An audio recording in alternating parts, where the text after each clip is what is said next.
ஓம் நம சிவாய. இன்று நவராத்திரி 4ஆம் நாள்.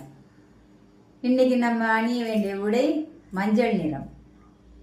இன்னைக்கு நம்ம வணங்குகிற அம்பாளின் நாமம் மகாலட்சுமி தாயார். சரிங்களா?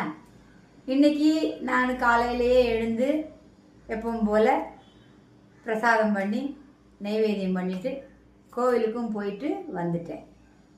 நீங்கள் எல்லாரும் இன்னைக்கு மஞ்சள் நிற ஆடைகளை அணியுங்கள், மகாலட்சுமி தாயாரை வணங்குங்கள்.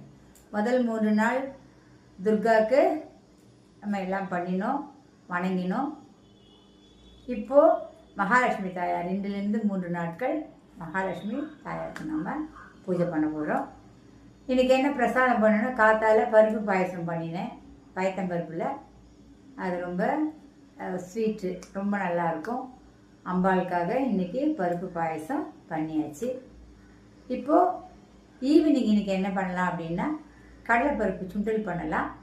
அப்படி இல்லைன்னா உங்களுக்கெல்லாம் ரொம்ப தெரியல, சேவை மீன்ஸ் இடியாப்பம்னு சொல்கிறாங்கல்ல, அதில் வந்து லெமன் புழிஞ்சு லெமன் சாதம் பண்ணுவீங்களா, அது மாதிரி லெமன் சேவா இது பண்ணி வச்சிங்கன்னா ரொம்ப லக்ஷ்மி அம்மனுக்கு பிடித்தமான ஒரு பொருள். அந்த லெமன் சாதம், லெமன் சேவா இது மாதிரி பண்ணி பச்சரிசியில் ஈவினிங் வச்சு நம்ம அம்பாளை வழிபடலாம். இன்றைக்கு நான் சொல்லிவிட்டேன், மஞ்சள் நிற ஆடைகளை உடுத்திக் கொள்ளுங்கள். கோயிலுக்கு போகணுன்னு நினைக்கிறதுக்கு போயிட்டு வாங்க. அம்பாளை சந்தோஷமாக வணங்குங்க. மகாலட்சுமி தாயாரின் அருளால் எல்லா செல்வங்களும் 16 வகை செல்வங்களும் பெற்று சிறப்புடன் நாம் வாழ்வோம் அப்படின்னு சொல்கிறேன்.